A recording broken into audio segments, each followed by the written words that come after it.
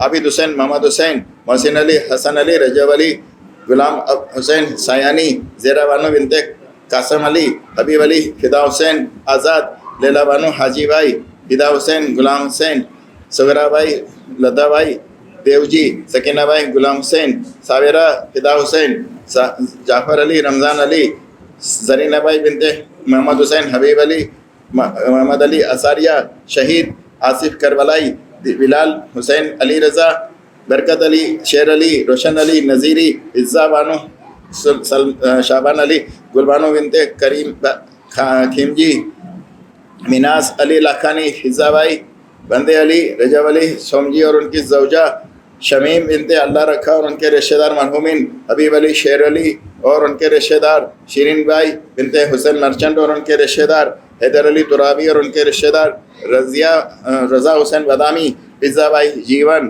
زبیر بھائی فیملی کے رشتہ دار، محمد حسین امیر علی زبیر، فاطمہ بھائی بنت حسین علی، سغرا بھائی بنت حاجی نانجی، امیر علی زبیر، رحمت بھائی رامجی، جمعانی فیملی، پرپیا فیملی، دتو فیملی اور بندے علی فیملی کے تمام رشتہ دار مرحومین، تمام مراج کرام مرحومین، تمام علماء عظام مرحومین، اس امام بارگاہ کے تمام کارکنان اور مرحومین، ہم آپ سب کے مرحومین جن کا کوئی مولانا صاحب کے مرحومین اور جن کا کوئی فاتحہ پڑھنے والا نہیں رہا ان سب کے لیے سورہ فاتحہ۔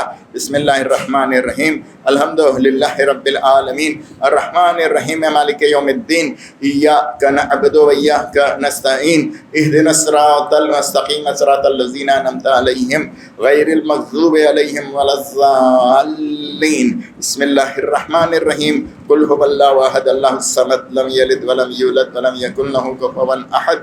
بسم اللہ الرحمن الرحیم، قل هو اللہ احد اللہ الصمد لم یلد ولم یولد ولم یکن لہ کفوا احد۔ بسم اللہ الرحمن الرحیم، قل هو اللہ احد اللہ الصمد لم یلد ولم یولد ولم یکن لہ کفوا احد۔